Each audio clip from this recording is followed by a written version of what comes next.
대상관계 이론 세 번째 시간을 시작하겠습니다. 오늘은 마가렛 말러라는 여성학자에 대해서 생각을 해보고, 그가 특별히 이 분리개별화라는 시기를 설명을 했었는데, 영어는 이제 계속 반복해서 나오는 표현이지만, separation, individuation. 즉, 어머니로부터 분리되고, 그 다음 혼자로서 개별적인 존재로서 세워진다라는 뜻입니다. 분리개별화. 이 발달 과정을 말러가 연구를 했는데, 아주 많은 아이들을 그 연령별로 연구를 해서 이 시기를 구분한, 어떤 의미에서는 아동 발달에 대해서 가장 시초격인 셈이죠. 아주 과학적인 접근으로 그 단계들을 잘 설명했던 그런 시초격인 셈입니다. 이 발달 과정에 대해서 한번 살펴보도록 하겠습니다. 여러 가지 용어들이 나와 있는데, 이 용어들은 앞으로 계속 반복되는 설명입니다. 강의 안에서 다루어지기 때문에 이 내용들을 지금 미리 설명드리지는 않고 뒷부분에 나오는 때 반복해서 다 설명을 하겠습니다.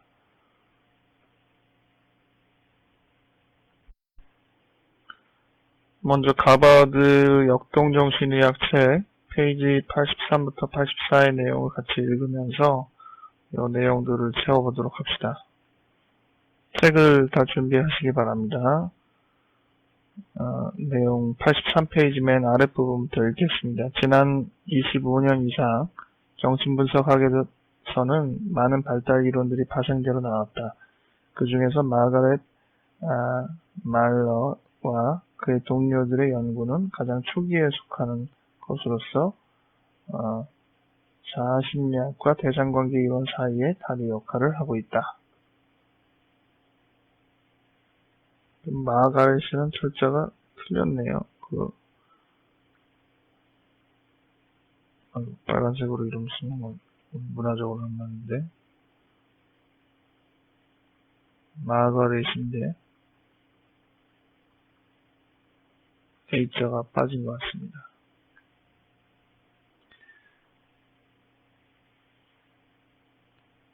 말러들은 정상적인 어머니 영아 쌍들과 비정상적인 쌍들에 대한 관찰을 통하여 대상관계의 발달에 세 가지 긴 단계가 있음을 밝혀낼 수 있었다. 말러와 그의 동료들의 연구 결과를 쉽게 도표를 통해서 한번 정리를 해보자. 첫 번째, 생후 2개월까지 기간, 생후 2개월까지 기간을 뭐라고 부르죠? 자폐적 시기, 자폐기 이렇게 볼 수 있죠. 영어로 여러분들 같이 적어두시는 게 좋겠어요. 영어 이름이 많이 나오니까. 오티스틱, 페이즈라는 용어, 시기라는 뜻이니까 이 말은 나중에는 계속 안 쓰겠습니다.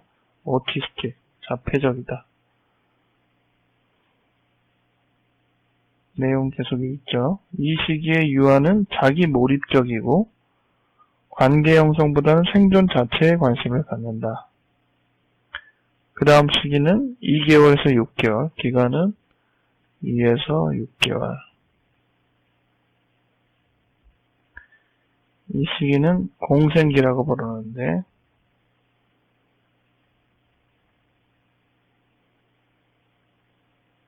심비어리.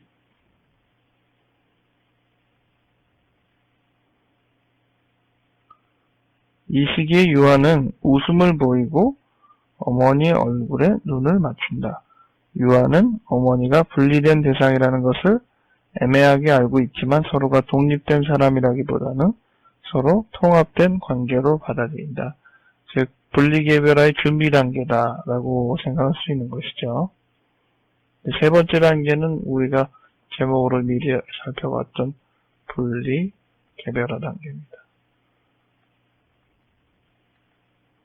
이 단계는 이제 6개월부터 6개월부터 3년까지의 36개월까지의 부분을 다루고 있죠. 만 나이니까 일반 나이가 합니다. 근데 이 시기는 소단계, 4개의 소단계로 나눠집니다. 첫 번째 시기는 6개월에서 10개월까지 분화기라고 부르네요. differentiation, 분화기.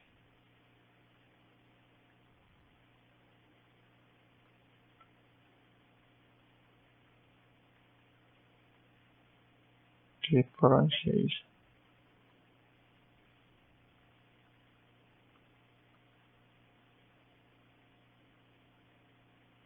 이 시기는 유아가 어머니를 독립된 사람으로 인식하게 되고, 이러한 인식을 통해서 어머니를 언제나 이용할 수 없다는 것을 알게 되고, 어머니 대신 담요나 고무적 꼭지 같은 과도기적 대상, 트랜지셔널 오브젝트라는 표현이 나왔네요. 과도기적 대상이 필요하게 될 수 있다. 두 번째 시기는 실습기, 10에서 16개월까지. 실습기, 10에서 16개월까지. 영어로는 practicing, 연습한다 이런 것. 이거죠. practice가 연습이잖아요. 연습기라고도 말하고 practice. 우리 앞으로 나오는 그 정신분석학적 대상관계 이론에서는 또 번역이 다 다르거든요. 혼동하지 않고. 그래서 이제 영어를 좀 꼭 적어두는 게 필요합니다. 이 시기는 새로이 획독한 운동 능력으로 자신의 주변을 탐색하고 그리고 재충전을 위해서 어머니의 품으로 되돌아오는 그런 시기라고 말을 합니다. 세 번째 시기는 화액이라고 하는데요. 이 시기의 기간은 16에서 24개월까지의 기간. 화액이라고 하고 16에서 24개월. 영어로는 라프로시망이라고 하는데 제가 다른 데서 혹시 철자 잘못 찍은 데가 있으면 혼동하지 않기 바랍니다. 라프로시망. 그 라프로시망이랑 리어프로치먼트랑 그 번역은 같이 하거든요. 라프로시망. 이것을 어원을 흔히 이제 어프로치, 재접근이다. 이렇게 이제 생각을 하는 거예요. 화액이라고 하고. 근데 보면 철자가 조금 달라요. OA인데 여기는 O고, 여기 E가 없는데 여기 E가 있고, 이런 차이가 있습니다. 어쨌든 거의 같은 개념으로 생각한다는 거 혼동하지 마시기 바랍니다. 이 시기에 그 아이는 자신과 어머니는 별개라는 것을 더욱 확실히 알게 되고, 이러한 인식은 어머니와의 이별에 대한 취약성을 고조시킨다고 했는데, 클라이막스입니다. 화이기는 아주 아이가 어머니와의 이제 떨어져야 되는 부분들을 바로 코앞에 두고 나타나는 아주 취약성의 극단적인 시기라고 볼 수 있습니다. 마지막 시기는 개별성이 확고해지는 그리고 대상 항상성이 생기는 시기다. 그래서 대상 항상성. 이 시기의 기간은 대개 이제 생후 3세까지 24에서 36개월까지.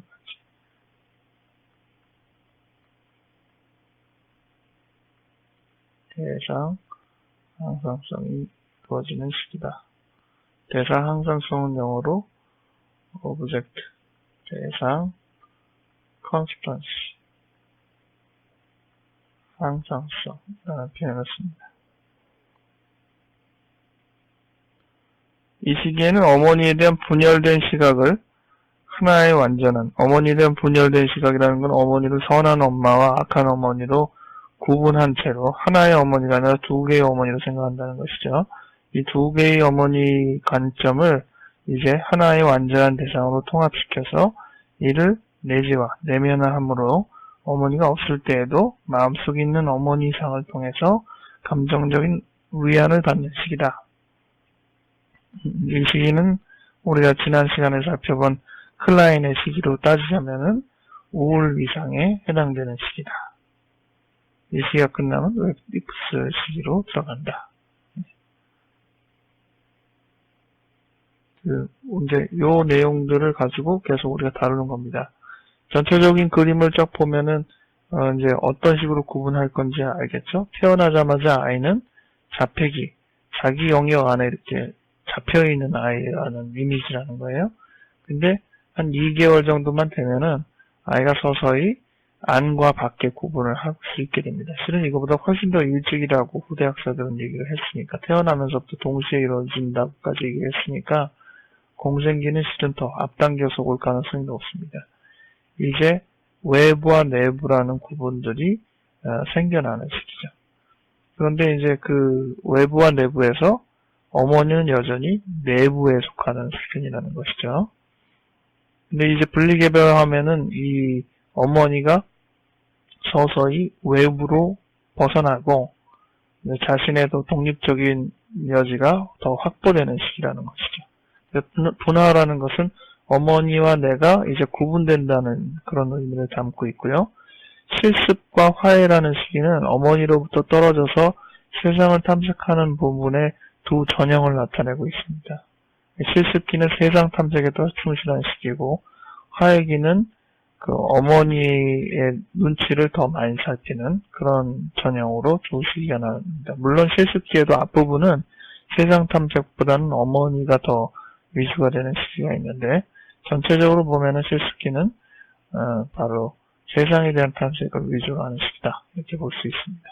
마지막 시기는 이제 모든 것들이 다 그 목표한 대로 이루어진 단계를 말해요. 그래서 대상에 대한 이미지도 분명히 생기고, 또 대상에 대한 부분을 내면화해서 어머니가 없어도 이제 어머니의 그 이미지를 가지고 버틸 수 있는, 스스로 자기 앞가림을 할 수 있는 최소한의 기반적인 요소가 완성된 시기다, 이렇게 말을 할 수 있습니다.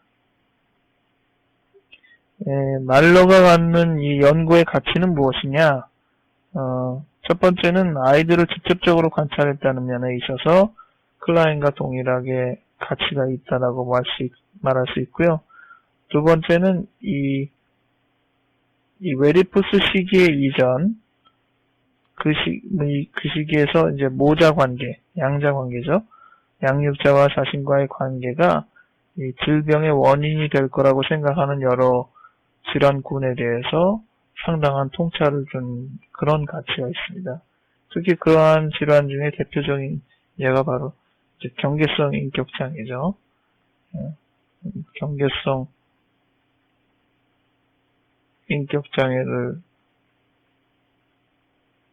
그 외에도 등의 여러 그 양자관계적 문제,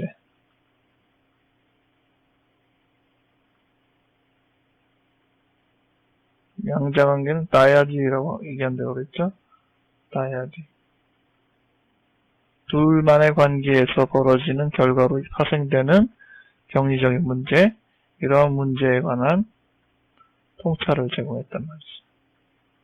이 부분이 말러 연구가 가장 그 중요한 가치가 있고, 또 대상관계 이론들이 실제 아이의 발달 단계에서 어떻게 적용되는지를 일목요연하게 보여줬다는 점에 대해서도 의의가 있다고 하겠습니다. 다시 칠판이 등장했지요. 이제 그 정신분석학적 대상관계 이론 책을 가지고 내용을 좀 살펴보도록 합시다. 429페이지부터 440페이지까지가 우리가 살펴봤던 이 분리개별화 부분들을 조금 더 자세하게 설명해 놓은 부분이 되겠습니다. 그래서 이 부분 읽어가면서 여러분들은 책을 한번 미리 쭉 읽고 강의 들으시면 더 좋을 것 같다는 생각이 드네요. 첫 번째 자폐 단계에서 개별화 단계까지. 초기에 말러는 심각한 아동 병리를 연구했습니다. 그 연구를 통해서 그녀는 아동의 초기 대상관계에 관심을 갖게 됐습니다. 아이들의 이 자폐적이고 공생적인 정신병 개념은 첫째, 돌보는 이와 양육 계속적인 관계를 맺지 못하는 무능력. 둘째, 그러한 관계에서 벗어나 계속적으로 성장하지 못하는 장애. 결국 이게 병의 원인이다 이렇게 보는 것이죠. 그녀는 이러한 소아정신병에 대한 연구로부터 결국은 정상적인 아동 발달에 대한 자신의 견해를 확립했습니다. 지금 우리가 설명하는 것은 병적인 부분이 아니라 정상적인 발달 단계죠. 물론 여기서 그 단계들이 제대로 이루어지지 않을 때 병적인 현상들이 발생할 테고요. 여러 해 동안에 걸쳐서 발달해온 모든 이론이 그랬듯이 말러 이론도 아동 발달 단계의 시기와 특성에서 많은 변화와 수정을 거쳤습니다. 우리가 제시하는 이론은 그녀의 최신판, 마지막 판 발달 이론이라고 할 수 있는 1975년의 그 내용을 위주로 해서 설명한다는 겁니다. 먼저 첫 번째는 정상적인 발달 단계, 자폐 단계라고 아까 우리가 공부할 때 첫 번째 볼 수 있는 게 자폐 단계였죠. 다 기억하세요? 첫 번째, 두 번째, 세 번째. 두 번째, 세 번째는 우리가 좀 나중에 나누니까. 첫 번째는 자폐 단계. 오티스틱 페이지라고 했죠. 두 번째 단계는 공생기. 자폐기라고 했죠, 아까. 공생 단계. 세 번째는 분리개별 단계. 근데 이 시기는 어떤지 생후 며칠 동안 신생아는 깨어있는 시간보다 잠들어 있는 시간이 길고 자극에 별다른 반응이 안 보인다. 그래서 자폐적인 것으로 보았다. 그러니까 외부에서 뭔가 이렇게 신호를 줘도 아이가 별다른 반응이 안 보인다 이거죠. 그래서 이 시기에는 그 말러가 이야기는 유아가 외부 현실로부터 차단되고 폐쇄된 상태로 있는 시기다. 그래서 자폐다 이거죠. 이 시기 또한 유아의 감각 기능은 리비도가 집중되지 않기 때문에 작동을 못한다. 따라서 유아의 정신기구는 환경적인 침범에 대해서 아무런 보호를 제공하지 못하고 있고 유아의 외부 세계를 연결해주는 통로는 아직 연결되어 있지 않고 기능을 못한다. 이런 표현을 다른 표현으로 자극의 장벽이다. 이런 표현을 쓸 수 있어요. 스티뮬러스 베어리어.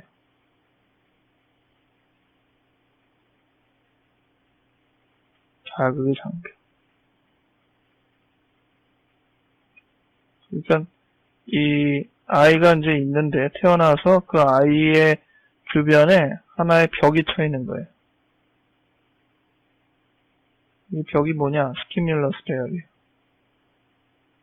자극의 벽이다 이거죠. 이 벽 때문에 외부에서 어떤 환경적인 영향이 들어와도 아이가 영향에 상관없이 차단되어 있다 이거죠. 대표적인 시기는 어느 시기겠어요? 바로 뱃속이죠, 뱃속. 뱃속에 어머니로 통해서 자극을 아무리 줘도 아이는 결국은 자궁 안에 있는 자기 안의 세계에 갇혀있는 장벽 안에 있죠. 태어나도 여전히 그의 마음, 그는 아직 장벽 안에 있는 마냥 반응하는 시기다. 그게 되게 태어나서 한 1, 2개월 아주 초기 단계에 그렇게 있다는 것이죠. 그래서 이 시기에는 환각적으로 외부에서 이제 만족을 찾기보다는 환각적으로 원망을 충족시키면서 살아간다. 신생아는 외부 대상을 인식하는 능력이 부족하고 그래서 그의 경험은 생리적인 상상성을 유지하거나 방해받는 것으로 제한되는데 다시 말해서 신생아는 현실적이거나 환각적인 만족과 좌절만을 경험한다. 아주 정의 어떤 영역 안에서 벗어나지 못한 채로 외부에 차단된 채로 생활하는 아이의 양식이라는 겁니다. 이제 두 번째는 이 공생 단계로 올라와요. 이 공생기로 무엇이 올라오게 만드느냐? 여기서 보면 생후 3, 4주가 된다고 했으니까 벌써 이제 한 달 정도 되면서부터 이 부분들이 조금 달라진다는 거죠. 유아는 외부 자극에 민감하게 반응하기 시작한단 말이에요. 외부 환경에 민감해지면서 유아는 외부의 대상으로서의 어머니, 특히 자신의 긴장을 감소시키는 어머니를 희미하게나마 인식을 합니다. 정상적인 공생 단계에 이르러 유아는 인간 얼굴의 형태에 대한 미소 반응을 나타내. 우리가 베네치스라고 하는 것이죠. 이제 그 내부에 집중되어 있던 리비도, 카렉시스라고 표현하는 이것은 아동의 주변부. 주변부라는 것은 페리페리.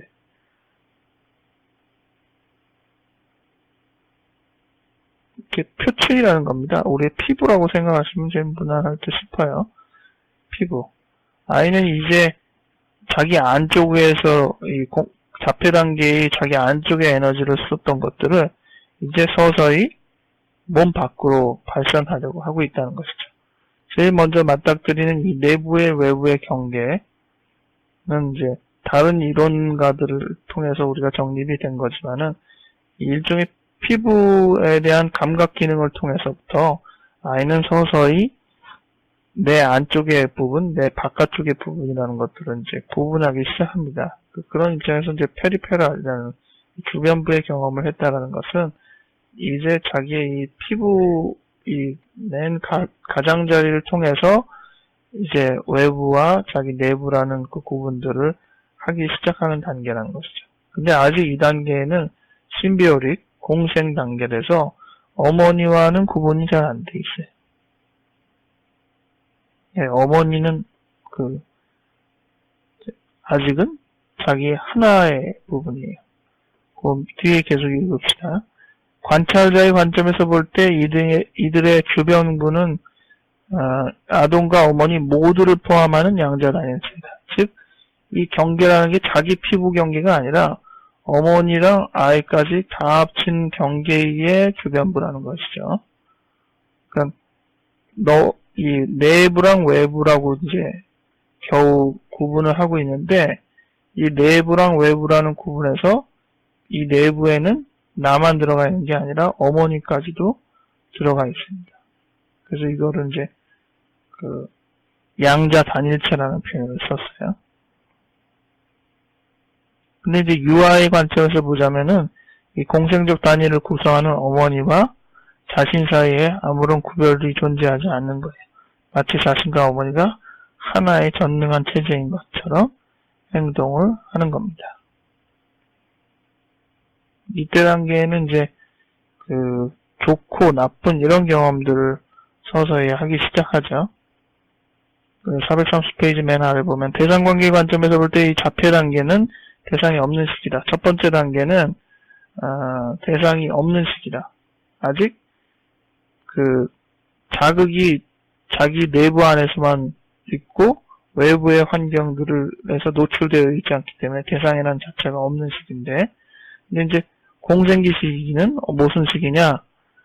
바로 대상 이전의 시기다.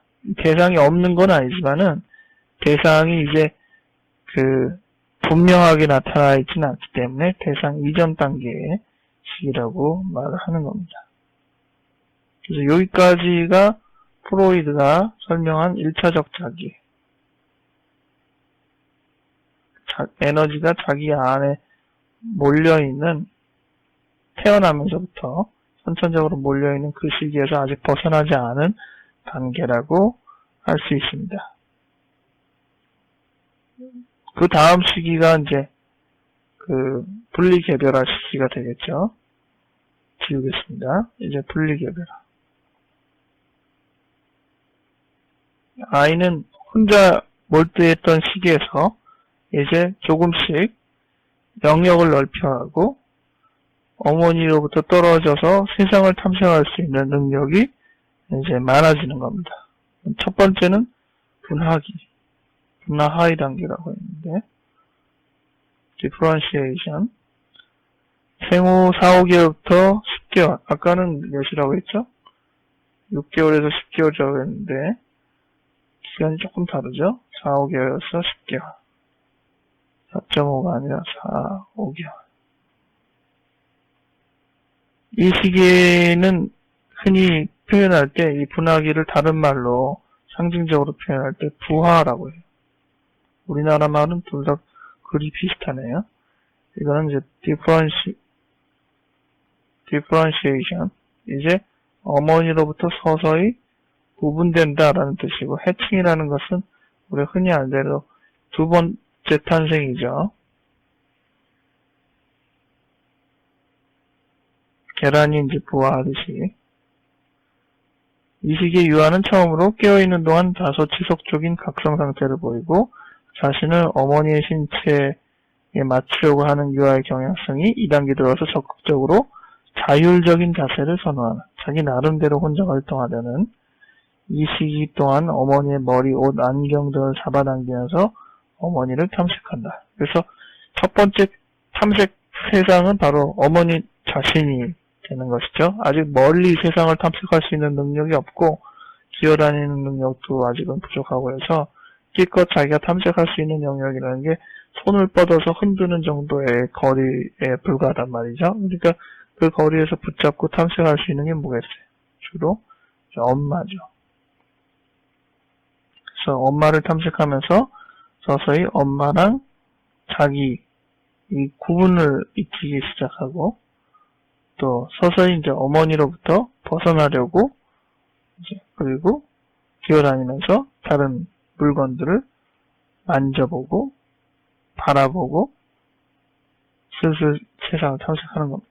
432페이지에 아동은 접촉에 대한 감각과 내부로 오는 감각을 구별한다. 이러한 구별들이 내부와 외부를 구별하는 어떤 기본이고 그것들은 더 나아가서 자신과 어머니를 구분하는 기본이 되는 것이죠.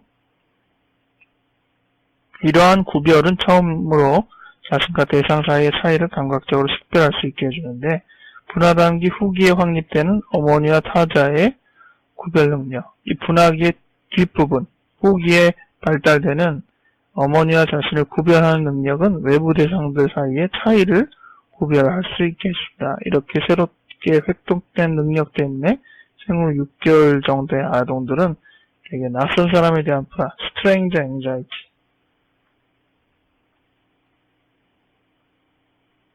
낯선 사람에 대한 불안을 갖는다 라고 되어 있습니다. 이 시기로 볼 때 6개월에서 10개월이니까 우리가 그 전에 공부했던 내용들 기억나시는 대로 7에서 9개월 정도가 될 때 아이들은 이제 기억력의 형성이 시작되거든요.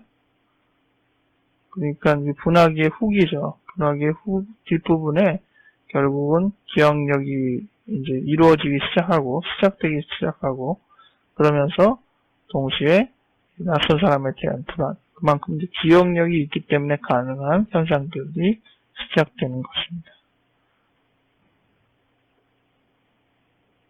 두 번째 단계는 이제 연습 하위 단계라고 하는데, practicing.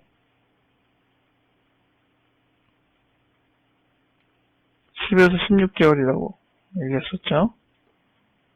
근데 이 시기는 그 두 개로 나눠집니다. 연습기 중에서 초기 연습기랑 본 연습기 이렇게 적혀 있네요. 초기 연습기, 본 연습기. 영어로는 이제 초기라서 early, 일찍 되는 practicing이다. 예. practicing.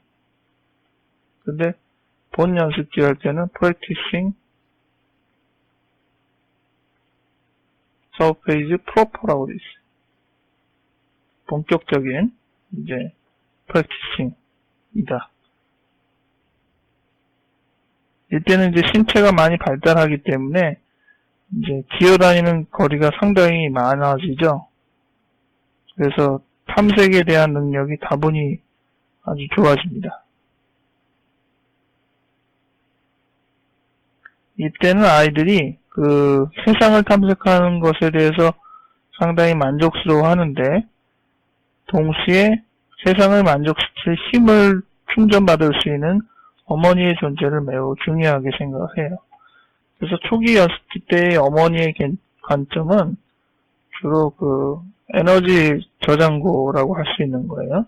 그래서 이모셔널 리퓨얼링이라는 표현을 쓰는데 어머니한테 기름을 채웁니다. 리퓨얼링.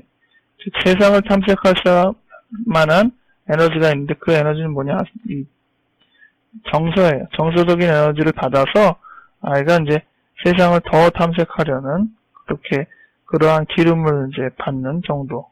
그래서 어머니는 일종의 홈베이스다라는 표현을 쓰죠. 본느라고 표현을 쓰는데, 일종의 이제 기름 채우는 주유소인 거예요. 그래서 와서 기름 채우고, 기름 채우면 다시 프랙티싱, 이제 탐색하고 연습하러 갑니다. 그런 과정들을 이제 반복하는 것이죠. 그래서 그때 탐색하는 세상을 가리켜서 흔히 그 과도기적 대상이라는 표현을 씁니다.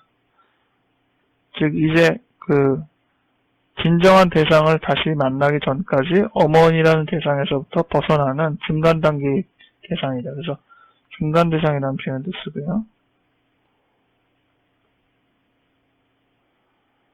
이 트랜지셔널 오브젝트, 아이가 이제 처음 그 어머니부터 떠날 때 탐색하는 물건들은 일종의 어머니 대용이기 때문에 뭐 담요나 인형이나 이런 부분들에 관심을 많이 갖죠. 근데 이 시기가 좀 더 본격적인 시기로 이루어지는 시기를 가리켜서 그 본연습기라고 말해요. 본연습기. 본연습기에, 지워져 버렸네. 본연습기의 시기는 이제 서서 걸으면서부터 시작됩니다. 433페이지에 보면은 두 번째 문단에 본연습기는 말러가 특별히 심리학적 탄생기라고 불렀어요. 굉장히 중요한 시기다 이거죠. 연습기 중에 본연습기는 psychological birth.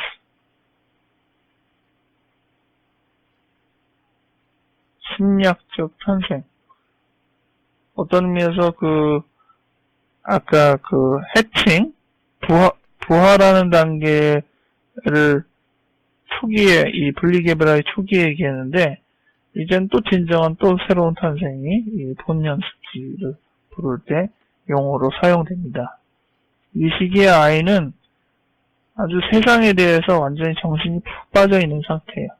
앞서서 살펴본 기름을 채우는 정서적인 재충전이나 본류로 여기는 그런 상태보다 더 나아가서 이제 탁 일어서서 걸을 수 있는, 그래서 아이들이 좀 거만하게 걷는 것 같아요. 그 당시 아이들은.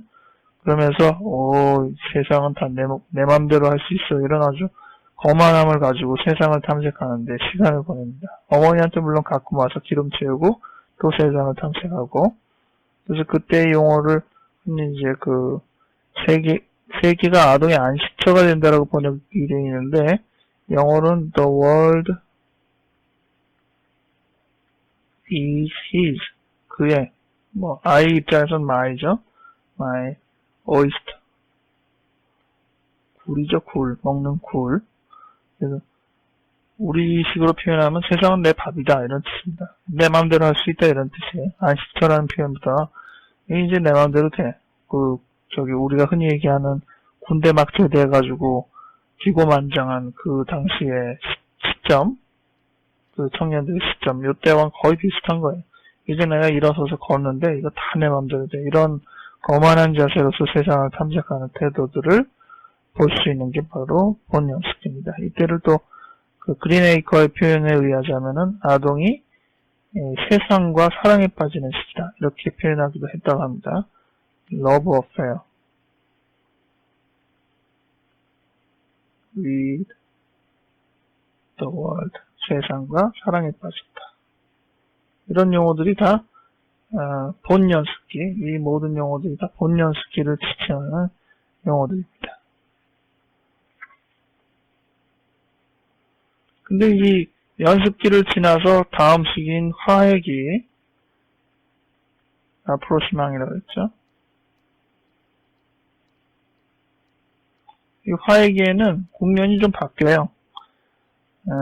434페이지에 새로운 문제와 부딪히게 되는데, 한 살 반경, 15에서 18개월, 아까는 한 16에서 24개월이라고 설명을 했었는데, 15, 16개월 요때 정도 되면은 아이는 갑자기 태도적인 변화를 보이는데, 잘 나가던, 세상은 내 밥이다라고 생각하는 잘 나가던 아이가 갑자기 이때 정도 되면서부터는 자신이 매우 거대한 세계 안에 존재하는 아주 작은 사람이라는 사실을 깨닫게 되고, 전능감이 상실이 되고 분리불안이 다시 나타난다. 밑에 세 번째 줄, 재접근 단계, 이제 화해기 시기에서 걸음마 하는 아이들은 어머니에 대해서 새롭게 인식을 하게 되는데, 어떤 인식을 하느냐. 어머니가 실제 분리된 사람이고, 또 새롭게 확장된 자신의 세계를 다루는데, 어머니를 항상 이용할 수가 없다. 그래서 이제 어머니의 관계가 조금 더 새롭고 높은 수준으로 관계를 한단 말이에요. 어머니와 새로운 상호작용을 시도하고, 이런 타임은 흔히 크라이시스다. 이 화해기를 일종의 크라이시스다. 그래서 라프로스만 크라이시스라는 표현을 써요. 그만큼 이 시기는 굉장히 아이들의 입장에서는 어려운 시기, 갈등의 시기라고 할 수 있어요. 세상은 호락호락하지 않고 자기는 부족하다. 이러한 입장을 느끼는 거예요. 이 연습기와 화해기는 세상을 탐색하고 어머니한테 되돌아오는 형태만으로는 비슷해요. 세상을 탐색하고 어머니한테 되돌아오고. 근데 사뭇 자세들이 다르죠. 연습기의 아이들은 자기가 잘났어요. 그리고 세상은 자기 마음대로 할 수 있을 것 같아요. 그래서 기분 좋게 세상을 탐색하고 기름이 떨어지면은 다시 기름을 채우기 위해서 어머니한테 가서 애정의 확인을 받습니다. 비교적 잘 나가는 시기죠. 근데 화해기는 이게 아니에요. 세상이 맘대로 안 돼요. 탐색하는데 자기 뜻대로 잘 안 돼요. 되돌아오면 어머니한테 대한 마음도 상당히 혼란되어 있어요. 아직 그 어머니와 완전히 독립된 것도 아니고 그렇다고 이제 하나도 아니에요. 그런 상태. 요 435페이지의 두 번째 문단에서 중간쯤에 해당되는 밑에서 한 8번째 줄 되는군요. 아동은 한편으로는 어머니에게 심하게 매달리고 다른 한편으로는 어머니에게 심하게 반항한다. 그래서 이때는 그야말로 난리를 피죠. 그래서 이때가 바로 이 연령대로 보면 만 2살까지 연령이잖아요. 그래서 미국으로는 이제 테러블 2다라고 부르는 시기죠. 테러블 2. 그리고 우리는 미운 3살이라고도 얘기하잖아요. 그 시기와 딱 맞는 그때 타이밍입니다. 어떤 문제를 일으키냐, 아주 어머니를 굉장히 괴롭히고 징징거리고 어머니가 도대체 어떤 행동을 해야 될지 모르고. 그 내용 계속 읽어볼게요. 종종 어머니에 대한 요구와 어머니에 대한 반항이 짧은 간격으로 반복되고, 말로는 이 시기 대부분의 아동들이 이러한 양가적인 태도를 보인다고 말했는데, 말로는 이러한 현상이 나타난 이유를 어머니를 강력하게 원하면서도 어머니로부터 또 분리되기를 원하는 아동의 정서적인 갈등 때문이다. 이렇게 설명을 했습니다. 아동은 한편으로 어머니로부터 분리되고 싶은, 분리되면은 결국 사랑의 상실, 어머니의 대상 상실을, 그리고 또 다른 한편, 어머니랑 같이 있으면 어머니가 자기를 먹어버릴 것 같아.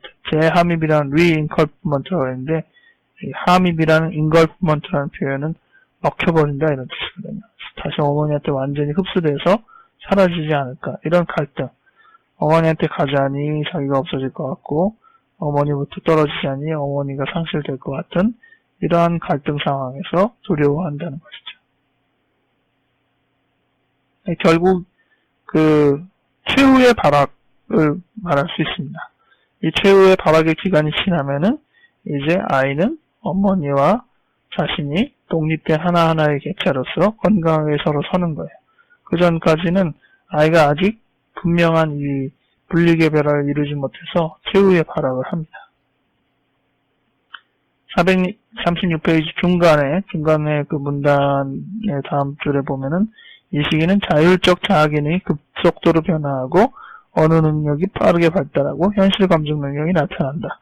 즉 여러 가지의 기반들이 비록 상당히 발악을 하는 시기지만은 다음 단계가 될 수 있는 기본적인 준비들이 하나씩 이루어진다라고 할 수 있는 겁니다. 잠깐 지우고요. 마지막으로 이제 대상 항상성 시기가 옵니다.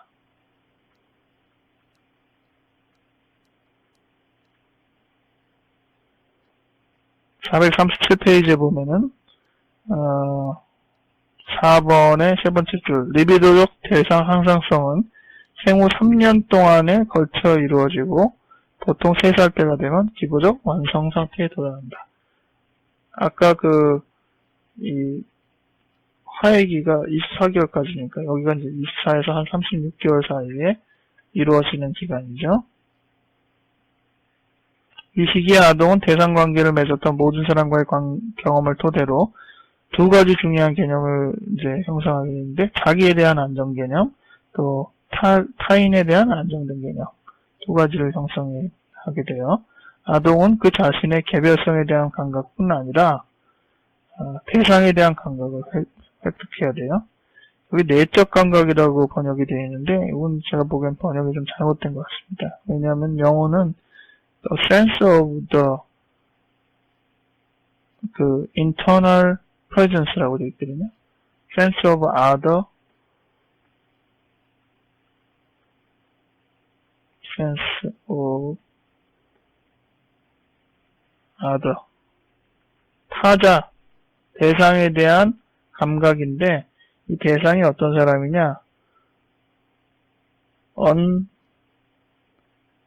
internal presence. 중간에도 다른 단어인데, 내적 존재로서의 대상이다 이거죠.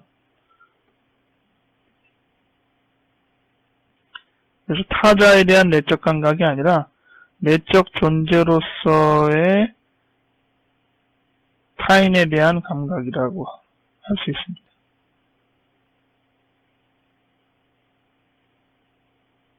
이러한 타인에 대한 감각은 여기도 내적 감각이라고 하면 안 될 테고, 내적 존재로서의 타인에 대한 감각은 아동으로 하여금 타자가 없는 동안에도 적절하게 진행할 수 있게 해준다. 그래서 그것은 심리 내적인 분리가 성취되었으면 암시해주는 지표가 된다. 이 말은 결국은 우리가 대상을 내재화하였다. 내재화, 내면화 같은 말인데, 내면화했다 라는 말도 되고, 또 다른 표현으로는 대상 표상을 내면에 갖고 있다. 이렇게 표현해도 됩니다.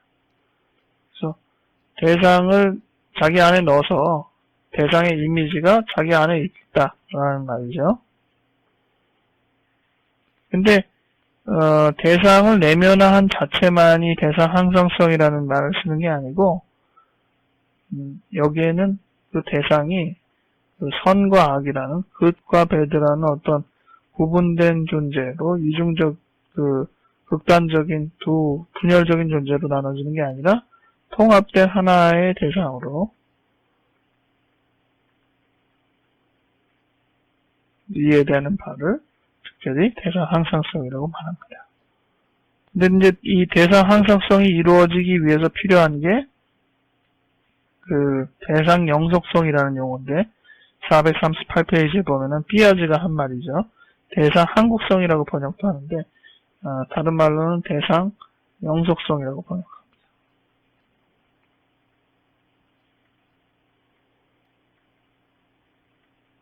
한국성. 이건 영어로 object permanence. 다른 데서는 consistence라는 표현도 쓰기도 하고요. 여기 이제 대상 항상성으로 말하는 object constance랑 발음이 비슷해서 글씨도 비슷하고 혼동을 하시면 안 되겠습니다. 근데 이 대상 영속성이라는 개념과 대상 항상성이라는 개념이 서로 다르다 이겁니다. 대상 항상성은 심리학적인 입장에서 대상의 선함과 악함을 통합된 하나의 대상으로 내면화한 대상이에요. 그렇기 때문에 대상 영속성이라는 표현은 피아제가 쓸 때 외부의 어떠한 대상들이 없어지는 게 아니라 자기가 안 보여도 계속 존재하는 거다라는 것들을 이해하는 부분이기 때문에 조금 더 선행되는 기억에 준하는 부분이라고 할 수 있어요. 근데 항상성은 단순한 기억 이상으로 거기에 이제 정서적인 부분까지 포함해서 담겨져 있는 측면이라고 할 수 있습니다. 대상 항상성이나 대상 영속성은 다 시작되는 시기나 끝나는 시기가 엇비슷하고 약간씩 항상성이 더 뒤에 있는데, 저는 조금 더 이해를 쉽게 하기 위해서 대상 영속성은 7에서 9개월 때 이루어지는 거다, 이렇게 보통 얘기하는 편이고, 대상 항상성은 24에서 36개월에 이루어진다, 이렇게 설명을 하는 편입니다. 실은 냉정하게 더 정확하게 말하면은 대상 영속성이나 대상 항상성은 모두 7에서 9개월 때 생겨나서 24, 36개월 정도 될 때 완성된다고 말하는 게 더 정확한 표현일지도 모르겠어요.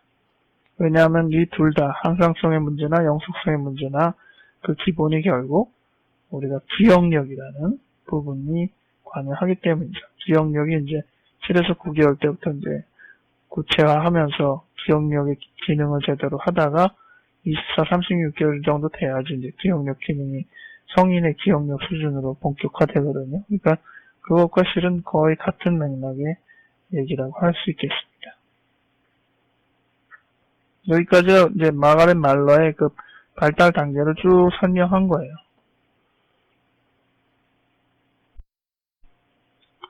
이제는 앞서서 얘기했던 그 개념들을 하나하나 정리할 수 있겠죠.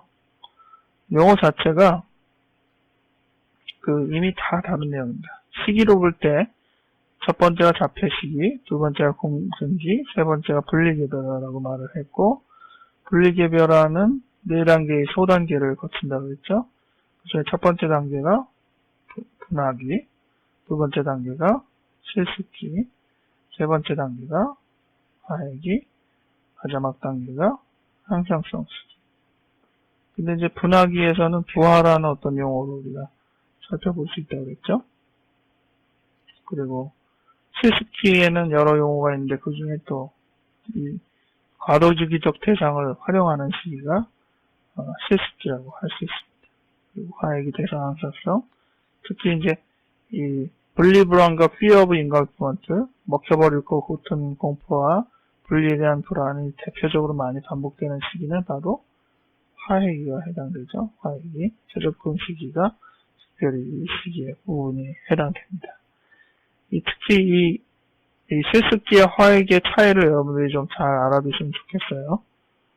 아이들이 이제 보통 조금씩 어머니로부터 벗어나면서부터, 특히 이제 이 실습기 때 아장아장 이제 걸어 다니면서 세상에 대해서 이제 자기 나름대로 추구하는 이 기쁨을 누릴 때, 아이들은 그냥 세상에 대해서 탐색을 하느라고 정신을 못 차리지만은, 하지만은 그 기름을 받아야 된단 말이에요. 그래서 항상 뒤를 돌아봐요. 막 이렇게 걸으면서 물건 보고 만지다가도 싹 뒤를 돌아보면서 엄마의 표정을 본단 말이죠. 그럴 때 엄마가 즐거운 표정으로 지으면서 아이의 그 탐색을 반겨주면은, 아이는 실습기에는 어머니의 그런 가벼운 그 에너지 공급을 통해서 세상 탐색에 더 정신을 팔고 지냅니다. 하지만은 대개 이제 이제 16에서 24개월 이제 꺾어지면 1.5세 꺾어지면은 엄마와 아이의 그 교류 구도가 상당히 바뀌죠. 어머니는 이제 아이가 대충 자기 말도 알아듣고 스스로 하니까 아이는 이제 하나하나 차단하기 시작합니다. 그리고 아이도 안 돼라는 대답을 하지만 엄마가 안 돼라고 대답하는 게 훨씬 더 많아지죠. 아이는 그때부터 이 화해기적의 시기로 경험에 들어가면서 세상이 참 호락호락하지 않다. 그리고 자기 입장으로 돌아가지도 않는다. 그 전까지만 해도 엄마가 자기 기준에 맞춰주고 자기가 원하는 데 맞춰주고, 실제로 우리가 애 키울 때 그러지 않습니까? 그런데 이제 화해기 넘어가면은 모든 걸 자기 입장으로 맞춰주던 어머니의 양육 태도가 서서히 바뀌고, 이제는 전체적인 입장에서 아이한테 제한을 가하는 그런 식으로 흐름이 바뀐단 말이죠. 그때 이제 아이들은 이 세상이 호락호락하지 않구나, 그리고 나한테도 한계가 있구나, 이런 걸 느끼면서 오히려 그 경험이 어떤 의미에서는 프러스트레이션이죠. 그 좌절의 경험이 적절할 때 이런 옵티말 프러스트레이션이라는 말은 위니콧이라는 요 과도기적 대상이라는 표현을 썼던 학자가 얘기한 말이지만은 결국 이 적절한 좌절, 우리가 흔히 가요에도 있잖아요. 아픈 만큼 성숙해지고 적절한 좌절을 통해서 이게 또 이제 엄마와 그 난리를 쳐가면서 이 미운 세 살의 그 과제를 겪어내면서 아이는 이제 엄마는 엄마, 나는 나라는 구분된 개념들을 세워나가는 겁니다. 결국 이 좌절 때문에, 좌절 경험 때문에 결국은 어머니와 자신과의 구분들을 배워나갈 수 있게 되는 겁니다. 또 시기적절하게 이때 기억에 대한 문제들이 성숙되어 나가기 때문에 앞서서 얘기했던 대상 항상성이나 또 대상 영속성 이런 개념들이 이루어지고 또 자율 자아 기능, 자기의 이제 자아적인 능력 이런 것들이 더 확보되면서 어머니는 어머니, 나는 나로서의 독립된 요소들을 충분히 잘 감당할 수 있는 이제 자세가 되는 것이죠. 최종적으로 이제 대상 항상성 시기에는 이제 어머니를 충분히 내재화하고 내면화하고 그리고 또 어머니를 통합합니다. 좋은 엄마, 나쁜 엄마 구분하는 게 아니라 통합하고 이런 요소를 통해서 건강한 이제 분리개별화 작업을 이루어지는 겁니다. 근데 보통 이런 화해기 문제, 갈등 상황들을 잘 겪어내지 못하고 그 건강한 발달 단계를 이루어내지 못하는 사람들이 커서도 이 화해기의 문제에서 칭얼대던 그 어머니나 그렇게 떼쓰던 문제들을 다른 사람과의 관계에서도 늘 반복하는 경향이 있어요. 대표적으로 이제 경계성 인격 장애와 같은 그런 장애를 보면은 마치 어머니가 아이한테 때를 쓰는 것 마냥으로 자기의 그 아끼는 사람들, 자기 주변의 사람들과 투쟁을 벌입니다. 그래서 사람들이 떨어져 나가고 힘들어하는 그런 과정들을 겪게 되는데 그러한 것들이 바로 이 시기의 문제들을 커서도 계속 반복하는 문제로 보고 있습니다.